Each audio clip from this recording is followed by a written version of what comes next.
एक दिन की बात है। ठंड का समय था। घना कोहरा छाया था। सारे लोग जल्दी कार्यालय का काम खत्म करके घर की तरफ निकल रहे थे। नाना जी उस समय के बड़े अधिकारियों में से एक थे। वे उस समय के उच्च वर्ग के लोगों में एक आमीन का काम करते थे। रोज की तरह ही उस दिन काम खत्म करने के बाद वो घर के लिए अपनी गाड़ी से रवाना होने लगे। रास्ते में उन्हें हाट से कुछ सामान लेना था, तो वो अपने साथियों से अलग हो गए। उन्होंने घर के लिए कुछ ज़रूरत के सामान लिए और गाड़ी आगे बढ़ा दी। आगे जाने पर उन्हें कुछ मछली बाजार दिखा, तो वे मछली खरीदने के लिए रुक गए। ताज़ी मछलियाँ लेने और देखने में टाइम ज़्यादा ही गुजर गया। उनकी जब अपनी घड़ी पर नज़र गई तो उन्हें आभास हुआ कि आज तो घर जाने में बहुत देर हो जाएगी और ये सब लेकर घर पहुंचने में काफ़ी समय लग जाएगा। फिर यही सब सोचकर उन्होंने सोचा कि क्यों ना जंगल के रास्ते निकला जाए, जो जल्दी पहुंच जाऊंगा। तो उन्होंने अपना रास्ता बदला और जंगल की तरफ अपनी गाड़ी को घुमा लिया। समय 11 बज चुका था। गाड़ी तेज रफ्तार में आगे बढ़ रहा था। तभी अचानक तेज ब्रेक के साथ गाड़ी को रोकना पड़ा। उनकी गाड़ी के आगे एक औरत जोर से रो रही थी। उन्होंने सोचा, इस वीराने में ये औरत क्या कर रही है। उन्हें लगा कि कोई मजदूर की पत्नी होगी जो नाराज होकर घर छोड़ के जंगल में भाग आई है।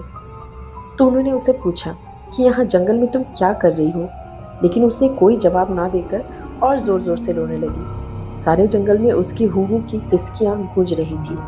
फिर नाना जी ने पूछा, तुम्हारा घर कहाँ है? लेकिन वो कुछ ना बोली।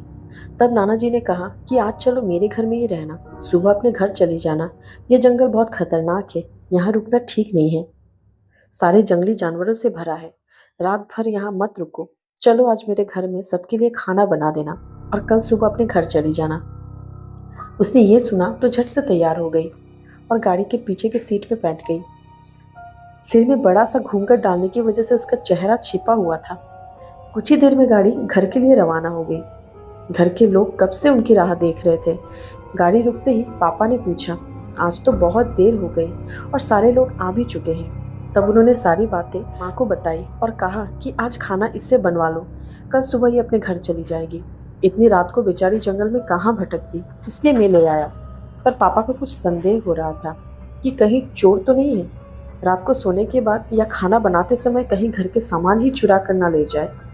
पर अपने पापा की बात वो कैसे मना करते। उन्होंने उस औरत को कहा, देखो आज तो मैं रख ले रहा हूँ, लेकिन कल सुबह होते ही यहाँ से चली जाना और जाओ रसोई में ये सामान उठाकर ले जाओ और खाना बना दो। उसने फिर से जवाब नहीं दिया, बस हूँ हूँ की आवाज़ बाहर आई और वो सारा सामान लेकर माँ के पीछे पीछे बहुत दूर चली गई। रसोई में सारा सामान रखवा कर माँ ने उसे खाना जल्दी बनाने के लिए हिदायत दी और वहाँ से चली गई। लेकिन उनका मन कुछ परेशान सा था। फिर 10 मिनट में रसोई में देखने चली गई कि वो क्या कर रही है और उसका चेहरा भी देखना चाहती थी। लेकिन वहाँ पहुँची तो देखा वो मछलियों को थैली से निकाल रही थी। उन्होंने बहुत ज़ोर से गुस्से में कहा, यहाँ सब खाने का इंतज़ार कर रहे हैं और तुम अभी तक मछलियाँ ही निकाल रही हो, कल सुबह तक बनाओगी क्या? उसके सिर पर घूंघट अभी भी था, तो चेहरा देखना मुश्किल ही नहीं नामुमकिन था। उन्होंने उससे कहा, तुम जल्दी से खाने की तैयारी करो, मैं आग सुलगा देती हूँ तो काम जल्दी हो जाएगा। और वो जल्दी से चूल्हा जलाने की तैयारी करने लगी, लेकिन साथ ही वो उसका चेहरा भी देखने की कोशिश कर रही थी। लेकिन वो जितना देखने की कोशिश करती वो उतना पल्लू खींच लेती। अंत में हार कर वो बोली, देखो मैं आग सुलगा दी, अब आगे सारा काम कर लो, कुछ ज़रूरी हो तो बुला लेना। लेकिन वो फिर कुछ ना बोली।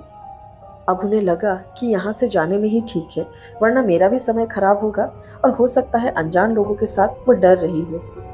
ये सब सोचकर उन्होंने उसे कहा कि मैं जा रही हूँ, जल्दी से खाना बना कर रखना, और वहाँ से निकल गई।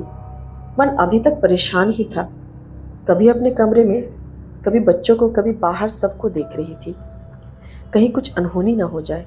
1 मिनट भी आराम से नहीं बैठ पाई। अभी 5 मिनट ही हुए थे कि उनके लिए वह घड़ी पहाड़ से लग रही थी। समय बीत ही नहीं रहा था। 8 मिनट बड़ी मुश्किल से गुजरे और वे तुरंत ही कुछ सोचकर रसोई की तरफ दौड़ी। जैसे ही उन्होंने रसोई घर का नज़ारा देखा, उनकी आंखें फटी की फटी रह गई। उनके पैर बिल्कुल ही जम गए, न आगे बढ़ पा रही थी न पीछे मुड़ पा रही थी। उनके हृदय की धड़कनें रुक रही थी। वो औरत रसोई में बैठकर सारी कच्ची मछलियाँ खा रही थी। सारी रसोई में मछलियाँ और खून बिखरा पड़ा था। उसके सिर से घूंघट भी उतरा पड़ा था। इतना खौफनाक चेहरा आज तक उन्होंने नहीं देखा था। बाल, नाखून सब बड़े हुए थे। मछलियाँ खाने में मगन होने की वजह से उसे कुछ ध्यान नहीं था और खुशी से वो अजीब अजीब आवाज़ें भी निकाल रही थी। उसकी आवाज़ें पूरी घर में गूंज रही थी। रसोड़ा पिछवाड़े में होने की वजह से और लोगों का ध्यान भी उधर नहीं जा रहा था। माँ को भी कुछ समझ नहीं आ रहा था कि चिल्लाने से कहीं घर के लोगों को नुकसान न पहुंचाए। वो चुड़ैल से अपने घर को कैसे बचाए, उन्हें समझ नहीं आ रहा था। बस भगवान का नाम ही उनके दिमाग में आ रहा था।